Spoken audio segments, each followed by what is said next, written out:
Estás escuchando Verdad al Mic. Y esta es nuestra segunda temporada.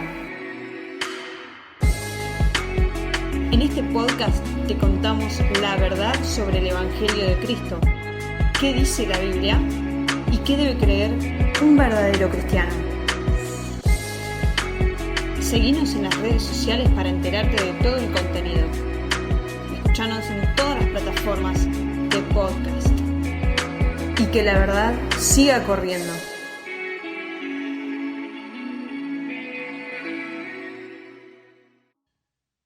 Hola, ¿qué tal? Bienvenidos a todos a Verdad del Mic. Le damos gracias a Dios por esta oportunidad que nos da de poder predicar su palabra.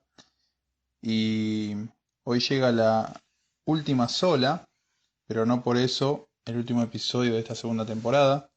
Hacia el final de este episodio vamos a estar haciendo un anuncio para contarles cómo continuamos esta segunda temporada.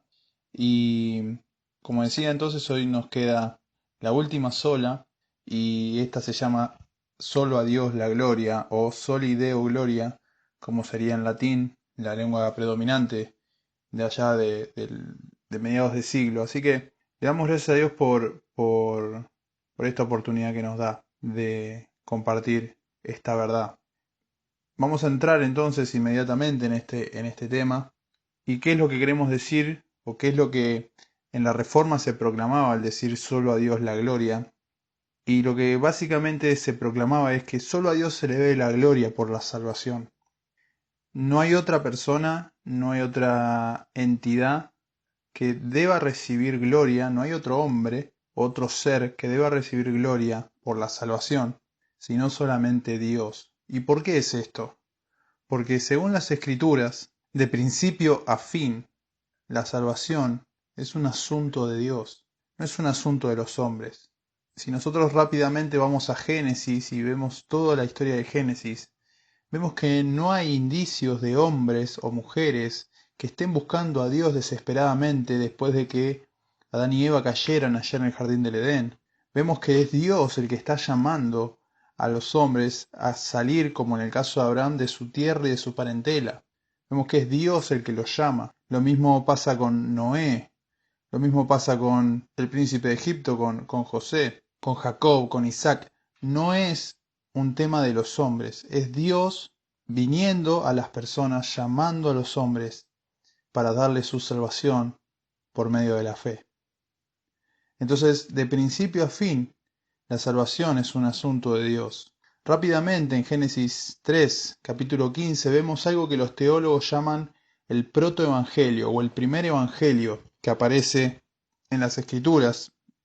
Ahí Dios, después de hablar con la serpiente y de castigar a la serpiente por hacer caer al hombre y a la mujer en el jardín, Dios le dice: pondré enemistad entre tú y la mujer, y entre tu simiente y su simiente. Él te herirá en la cabeza, y tú le herirás en el talón. Una enemistad clara entre la simiente de la serpiente, entre la simiente de Satanás, los hijos del diablo, y la simiente de la mujer, ¿sí? Que sería Jesucristo. Eso también lo aclara Pablo en Gálatas. Esa simiente que habla Dios en Génesis es una, Jesucristo.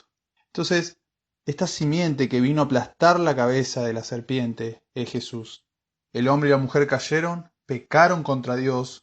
Dios, posterior a eso, lo va a expulsar del jardín.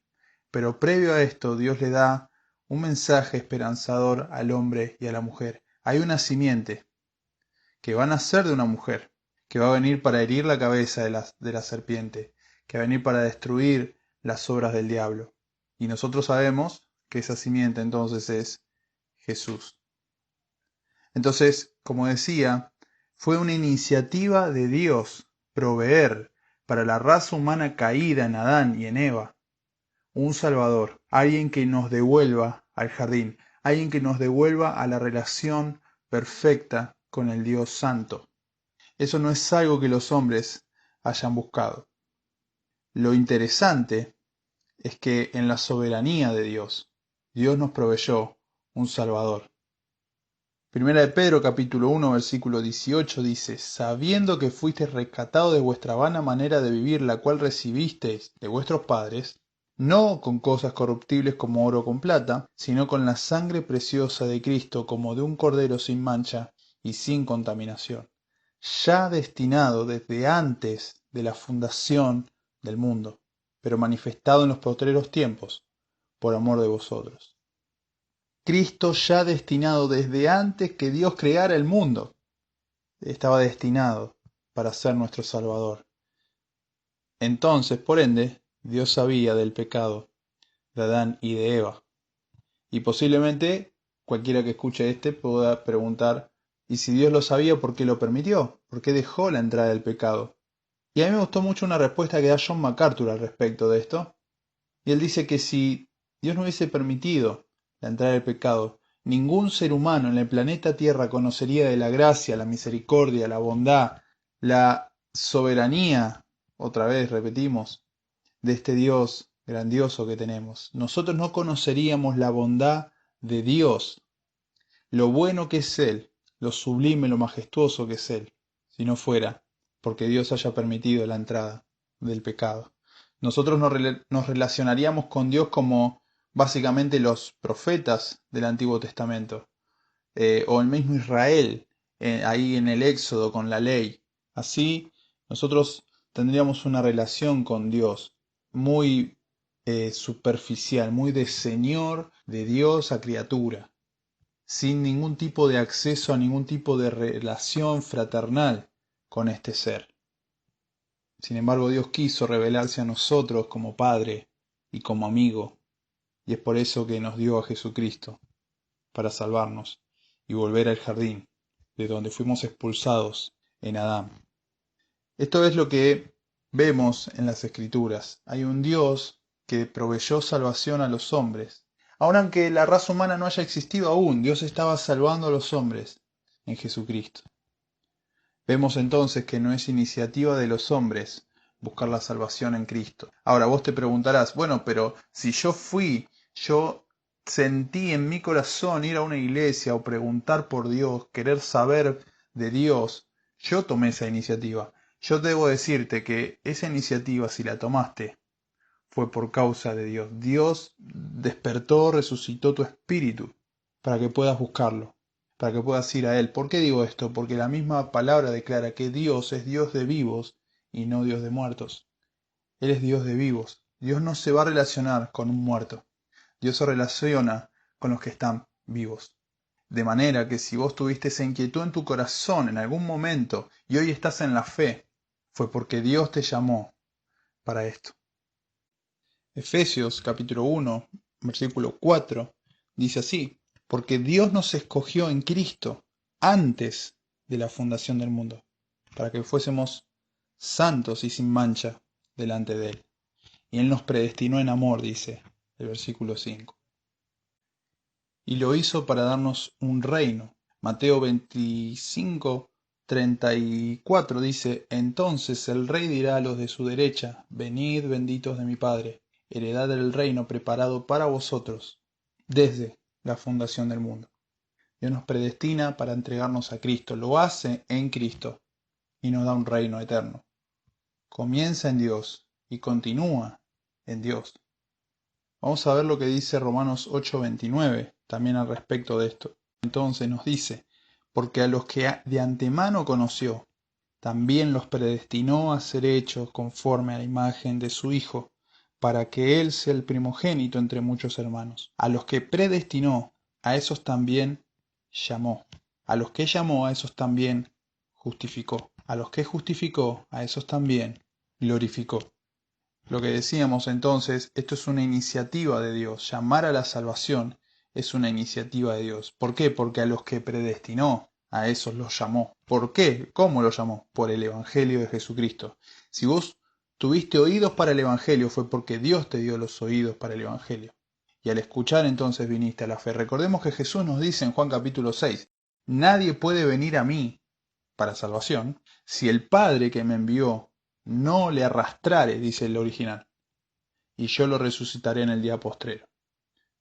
Nadie jamás puede ir a Jesucristo, buscar su salvación, pedir su perdón, entregar su vida a Él, si no fue elegido por el Padre para ser llevado a Cristo. Por eso Dios merece toda la gloria, porque Él comenzó la salvación y Él la va a terminar. Por eso dice que a los que llamó, a esos también justificó. Dios nos declara justos en el momento exacto de que decidimos creer en Jesucristo. Decisión que por supuesto la tenemos por su Espíritu, que Él nos da. Y dice, y a estos que justificó, también los glorificó. Y nosotros nos vamos a entrar en la gloria hasta el día de que Jesucristo vuelva por nosotros. Sin embargo, el apóstol Pablo, inspirado por el Espíritu Santo, nos está hablando en pasado, como que esto ya sucedió. Esto ya sucedió. El Señor nos glorificó. Y aunque nosotros no lo veamos hoy, nosotros un día estaremos en gloria, en la presencia de Dios, porque para eso Él nos destinó, para que estemos con Él. ¿Qué decimos cuando decimos gloria? La gloria nosotros podemos ver que en el hebreo el término es kabot, que significa algo pesado, algo que tiene peso, realmente importante. Y por otro lado, en el griego nosotros vemos que ese término se usa y se dice doxa. Y esa palabra tiene que ver más con una opinión, una buena opinión de algo o de alguien.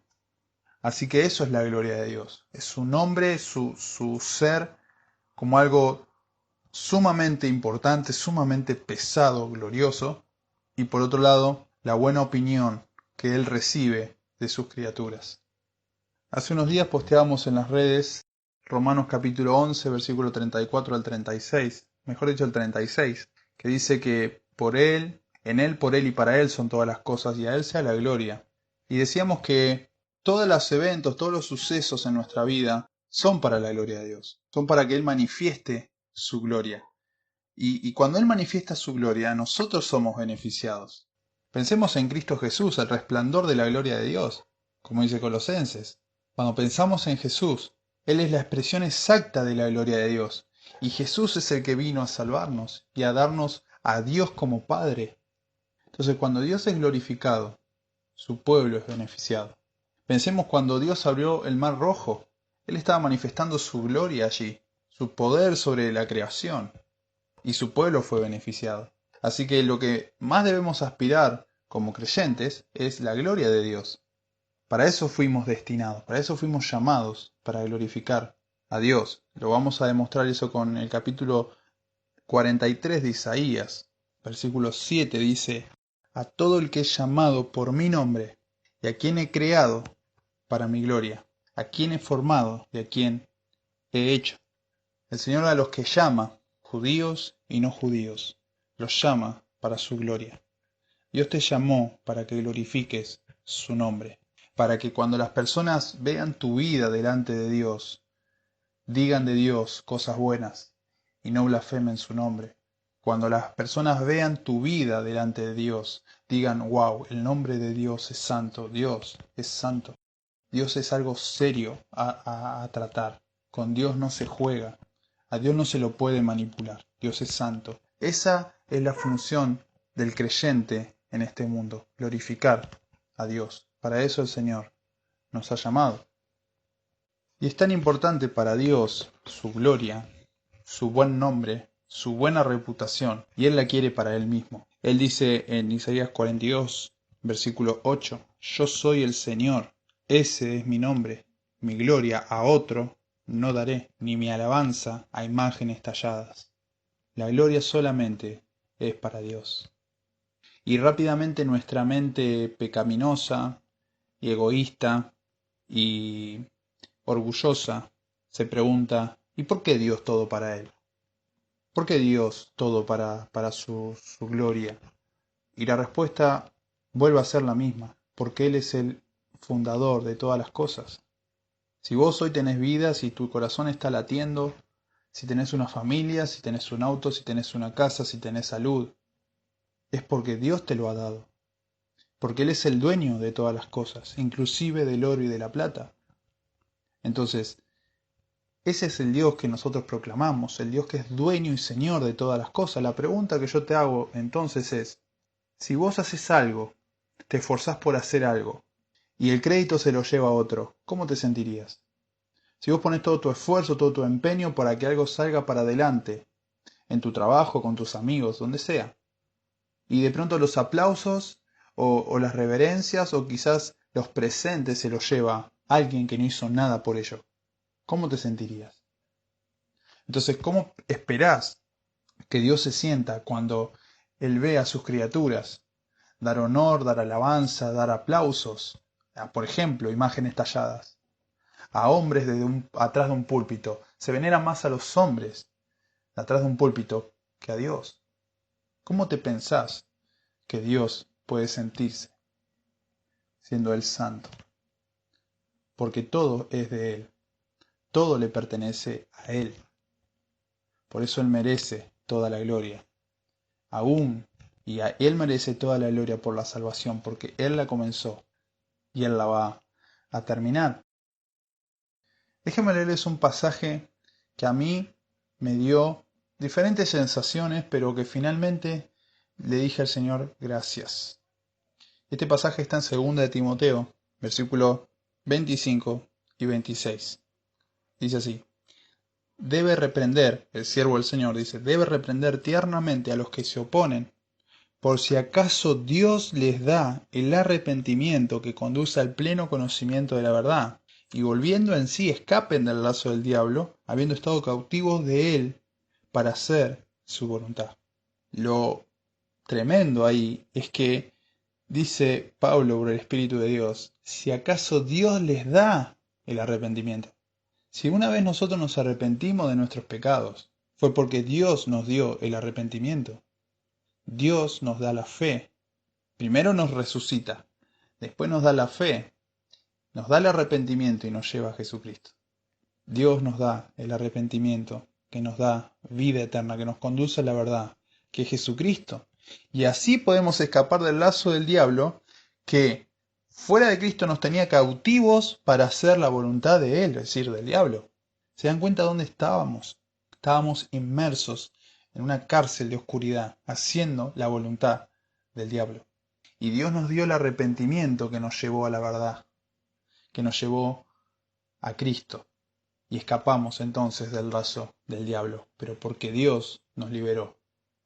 Nadie jamás buscó la salvación, es Dios el que la proveyó. Y nos resucitó y nos dio vida para llevarnos a Dios. Entonces, pensemos un poco en los días de Noé. Inmediatamente cae Adán y Eva. Vemos ahí capítulo 6, los días de Noé. Violencia, oscuridad, inmoralidad, ocultismo, paganismo. Pensemos después que pasó el diluvio, lo que pasó en la Torre de Babel, los hombres buscándose un Dios para adorar a alguien ahí, buscaban a Nimrod, que lo ponían ahí, en esa torre que habían hecho para que él se sea su Dios. Se dan cuenta que el hombre pecó contra Dios y desbarrancó. Y a menos que Dios haya tomado la iniciativa, jamás los hombres pudieran haber buscado a Dios. De hecho, entre esos que estaban ahí en la Torre de Babel, mi hermano, mi hermana, estaba Abraham. Estaba el papá de Abraham. Estaba el abuelo de Abraham. Abraham estaba ahí con su mujer. Y Dios lo llamó y lo sacó de ese lugar, para no volver jamás.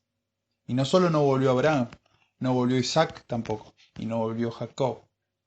Dios nos sacó fuera, hermanos, de este mundo, para nunca más volver a este mundo. Y para que Él sea nuestro Dios hasta el final de nuestros días, debemos darle toda la gloria a Dios. Toda obra buena que nosotros podamos hacer por la salvación es una obra de Dios en nosotros. Y digo esto porque Jesús lo dejó bien claro ahí en Marcos capítulo 10, 18, cuando viene el joven rico y Jesús le dice, maestro bueno, ¿qué haré para tener la vida eterna? Y Jesús le dice, ¿por qué me llamas bueno? Ninguno es bueno, sino solo uno, Dios. Y eso está claro también por Romanos capítulo 3, versículo 9 en adelante. No hay justo ni aun uno, no hay quien entienda, no hay quien busque a Dios. Todos a una se desviaron, a una se hicieron inútiles. No hay quien haga lo bueno, no hay ni siquiera uno. Sepulcro abierto en su garganta, con su lengua engaña, veneno de áspides hay debajo de sus labios. Sus pies se apresuran para derramar sangre, no hay camino de paz, no hay temor de Dios delante de sus ojos. Así está el hombre, muerto en delitos y pecados, sin Dios. Y todos nosotros estábamos así, hasta que, por la gracia de Dios, y por su bondad, y porque así le plació, nos resucitó con Cristo, y nos dio vida para siempre. No hemos hecho nada, todo lo ha hecho Dios en nosotros. De hecho, Santiago 1:17 lo dice claramente, que toda buena dádiva y todo don perfecto desciende de lo alto del Padre de las luces, en el cual no hay mudanza ni sombra de variación. Dios no cambia. Entonces, toda buena obra, toda buena dádiva que hemos hecho en Cristo, viene de lo alto, viene de Dios. Déjenme leerles 2 versículos para darle sustento a esto que estoy diciendo. Uno está en Hebreos 13:21 y el otro está en Isaías 26:12. Vamos a empezar por este último, entonces, Isaías 26:12. Dice así la palabra de Dios: Señor, tú establecerás paz para nosotros, ya que también todas nuestras obras tú las hiciste por nosotros. Esta es una palabra que está hablada hace miles y miles y miles de años atrás. Y dice algo tremendo. Dice que Dios hace las obras en nosotros, por nosotros. ¿Para qué? Para que tengamos paz. Paz. El pueblo de Dios tenía paz con Dios a partir de los sacrificios, a través de las expiaciones que hacían con los machos cabríos, con las ovejas y demás, con los corderos. Y así establecían la paz. Pero sus obras todo el tiempo eran malas. De hecho, cada sacrificio era una evidencia de sus pecados, de la falta de paz que iba a haber con Dios a partir de sus pecados. Sin embargo, dice que tú nos darás paz porque todas nuestras obras tú las vas a hacer. Tú las hiciste en nosotros. Si nosotros pudimos hacer algo bueno para Dios, fue por Dios mismo que obró en nosotros. Ahora sí, Hebreos 13:21. Le damos un poquito de contexto, leemos el versículo 20, dice: Y el Dios de paz, que resucitó de entre los muertos a Jesús nuestro Señor, el gran pastor de las ovejas, mediante la sangre del pacto eterno, los haga aptos en toda obra buena, para hacer su voluntad, obrando Él en nosotros lo que es agradable delante de Él mediante Jesucristo, a quien sea la gloria por los siglos de los siglos. Amén. Es Dios el que nos tiene que hacer aptos para toda buena obra. Yo te animo a que hagas esa oración por vos y por tus hermanos. Y que obre Él en nosotros lo que es agradable delante de Él. Recuerdo una ilustración que nuestro pastor hacía y me quedó muy, muy grabada para poder entender lo que son las obras de los seres humanos delante de Dios cuando no es por medio de Cristo, cuando no es Él el que está obrando en nosotros. Y Él entonces tomó un vaso, lo llenó de tierra, vació ese vaso que tenía tierra y le puso agua limpia. Y entonces preguntó, bueno, ¿quién va a tomar de esta agua? Claro, nadie iba a tomar de esa agua porque era un vaso sucio. Solamente lo que hizo fue quitar la tierra y le agregó agua. Es una ilustración un poco de lo que son las obras de los seres humanos, ¿no? Cuando quieren hacer obras buenas, que Isaías de hecho lo llama trapos de inmundicia. Claro, él decía, pero tiene agua limpia. Pero el vaso está sucio. Bueno, así es el hombre sin Dios. Está sucio, está contaminado por el pecado.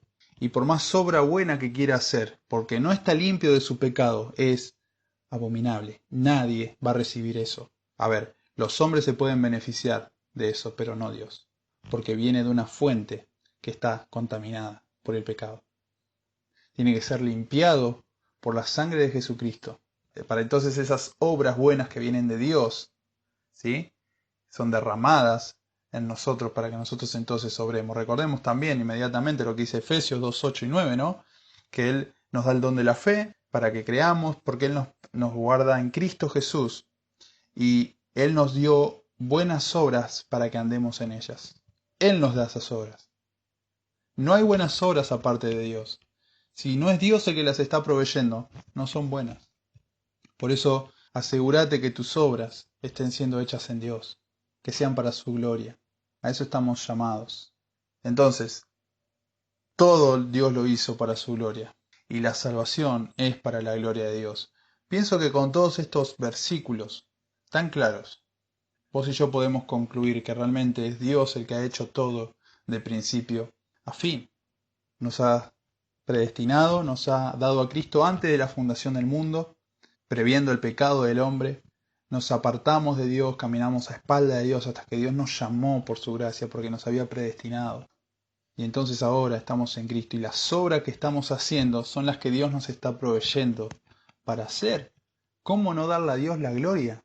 Pensemos un poco si nosotros somos aquellos agentes que estamos haciendo las buenas obras. Cuando lleguemos al cielo y empiecen entonces, bueno, vamos a ver.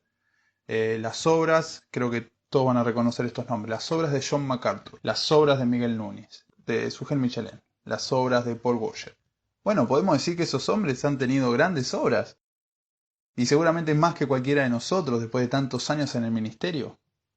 ¿Y Dios qué tendría que hacer entonces? Nos tendría que decir, bueno, vamos a darle gloria a estos hombres por lo que han hecho. Sin embargo, Dios dice en Isaías 42:8 que Él su gloria no la va a dar a nadie. Él no va a compartir su gloria con nadie. De manera que es Dios el que está obrando en nosotros, para Él recibir la gloria. Juan Calvino dijo, todo lo malo que veas en mí, soy yo mismo, pero todo lo bueno que veas en mí, ese es Jesucristo. Y esa es la mente reformada. Por eso es toda la gloria para Dios. Acá no hay mérito humano, acá no hay cosa buena, no hay buenas personas. Acá se trata de que todo lo que hemos hecho hasta hoy, entérate, fue provisto por Dios. Vamos a terminar leyendo 3 versículos más. Uno está en 1 Tesalonicenses 5:23. Allá vamos. Dice Tesalonicenses entonces 5:23, y que el mismo Dios de paz los santifique por completo, y que todo su ser, espíritu, alma y cuerpo sea preservado irreprensible para la venida de nuestro Señor Jesucristo. Fiel es el que os llama, el cual también lo hará. Tenemos que santificar nuestra vida. Pedro en su carta nos llama a ser santos porque Dios es santo. Esa debe ser la búsqueda del cristiano, la santidad. ¿Por qué? Porque sin santidad nadie verá a Dios. Pero revisa tu vida hoy, en este día. ¿Has buscado la santidad todo el tiempo, a cada momento? ¿Has hecho cosas santas hoy? ¿O quizás hubo pecado? Bien, lo cierto es que hubo pecado. De manera que no estamos nosotros 100% todo el tiempo buscando la santidad, aunque debemos armarnos de ese pensamiento porque queremos ver a Dios. Y aunque todos los teólogos estén de acuerdo en que la santificación es un proceso, y yo adhiero a eso, por supuesto, es así, y que es una obra conjunta, quizás entre Dios y el hombre, la santificación, la realidad es que sí, nosotros buscamos la santidad, y eso está bien, pero es Dios el que está obrando en nosotros esa santidad. Por eso es Dios el que nos tiene que santificar por completo para ver su rostro. Y Dios lo va a hacer. Orá por tus hermanos de esta misma manera, que Dios nos santifique por completo y que todo nuestro ser sea guardado irreprensible para la venida de nuestro Señor. Vamos a leer 2 de Pedro 3:18, dice, antes bien, creced en la gracia y el conocimiento de nuestro Señor y Salvador Jesucristo. A Él sea la gloria, ahora y hasta el día de la eternidad. A Él sea la gloria, a Él, solo a Él, desde ahora y hasta la eternidad. Que no haya un solo instante en nuestra vida que no busquemos que Dios sea glorificado, porque como dije, a eso fuimos llamados. Y por último, vamos a leer los versículos 24 y 25 de la carta de Judas. Y dice así, ahí vemos el título doxología, ¿sí? Y dice, y aquel que es poderoso para guardaros sin caída y presentaros sin mancha delante de su gloria con gran alegría. Al único y sabio Dios nuestro Salvador sea gloria y majestad, imperio y potencia, ahora y por todos los siglos. Amén. Es Dios, Hijo, el que nos puede preservar sin caída, sin mancha hasta el día de la gloria. Es Jesucristo que nos está guardando y preservando hasta ese día. Él lo va a hacer hasta ese día. Y a Él sea la gloria entonces. Hermano, toda la gloria sea a nuestro Dios. Espero que esto sea, si no conocías de esta doctrina, de esta enseñanza, que esto sea un puntapié inicial en tu vida para cada día dar gloria a Dios por tu salvación, por lo que Él ha hecho en tu vida y sigue haciendo, y cómo Él va a terminar eso, porque el que comenzó la buena obra la va a terminar. Esa es la promesa de Dios, y Dios no miente. Hasta acá llegamos con esta última sola, Y me gustó que podamos pasar por varios pasajes para que sea la palabra de Dios la que nos hable y la que vaya transformando nuestra manera de pensar y nuestro corazón. Y bueno, como decía al principio, teníamos un anuncio porque la temporada de Verdad al Mic no termina, va a continuar. Y vamos a continuar con algo llamado las doctrinas de la gracia. También salieron un poquito ahí en conjunto a la par con estas 5 solas. Se lo reconoce más a Juan Calvino con estas doctrinas de la gracia que vamos a ver en la Escritura. Yo mencioné tácitamente algunas doctrinas respecto que vamos a estar viendo. Para estas doctrinas tenemos el tremendo alegrón de que un hermano nos va a estar compartiendo estas doctrinas. Vamos a estar ahí en conjunto trabajando. Él es Marcos Lucas. Él es maestro de niños en la congregación donde nosotros estamos, en el Ministerio de Vida y Acción Cristiana, en Los Hornos.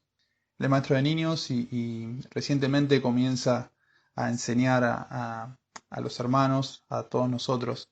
Y nos parecía una buena idea sumarlo a Verdad al Mic y que él esté dando estas doctrinas. Nosotros acompañarlo a él sería en este caso, y que ustedes puedan ver la gracia de Dios con él, pero sobre todo que puedan escuchar esas doctrinas, ¿sí? Las doctrinas de la gracia son maravillosas y nos va a abrir el corazón a este Dios grandioso que nos gobierna, que nos va a traer paz, que nos va a traer alegría, que nos va a traer gozo, conocer este Dios que tenemos.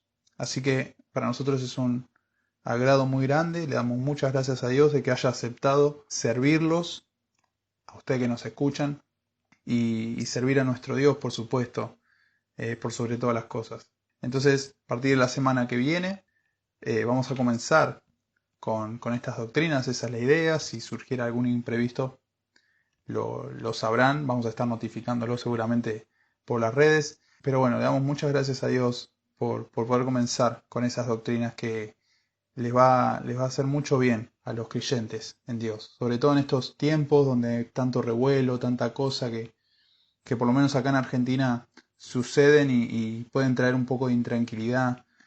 Pero es Dios el que está en control, es el Dios soberano. Así que vamos a estar conociendo esas doctrinas y en la semana vamos a estar haciendo algún tipo de introducción y ir detallando estas doctrinas para que puedan ir teniendo un panorama. Si ya las conoces, si ya las sabes, te invitamos a que aún así lo escuches y encuentres ahí cositas nuevas quizás para apuntar y posteriormente buscarlo en la Escritura. La idea es esa, ¿no? Que vos vayas a la Escritura y corrobores que esto que predicamos es palabra de Dios y que no estamos llevando la palabra para donde nosotros queremos, sino que estamos siguiendo por la senda que traza la Escritura. Así que bien, esto fue Verdad al Mic. Te damos gracias por estar ahí y será entonces hasta la próxima. Esto fue Verdad al Mic. No te pierdas el próximo episodio de esta segunda temporada. Nos escuchamos en el próximo podcast.